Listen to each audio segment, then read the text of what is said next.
আপোনালোকক মই শনি গ্ৰহৰ বাবে কিছু কথা কম, কিয়নো আজি শনিবাৰ।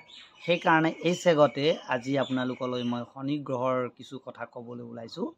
শনি এনেকুৱা এটা গ্ৰহ, যেতিয়া গোচৰত আপোনালোকৰ শনি বেয়া হৈ থাকে নহয়, শনি বেয়া হৈ থাকিলে বৰ অসুবিধা হয়।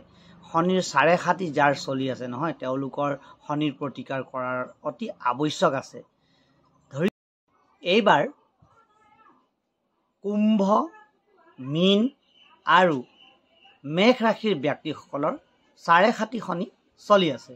এই 2025 বৰ্ষটো কমপ্লিট তেওঁলোকৰ 7.5 শনি চলি থাকিব।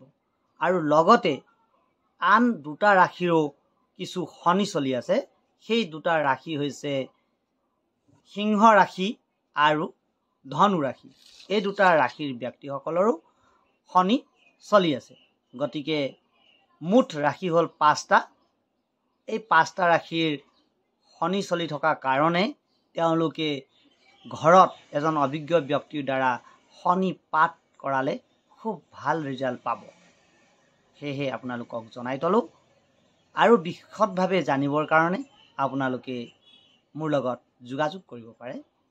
কণ্টেক্ট নাম্বাৰ স্ক্ৰীনত দিয়া হৈছে। ধন্যবাদ।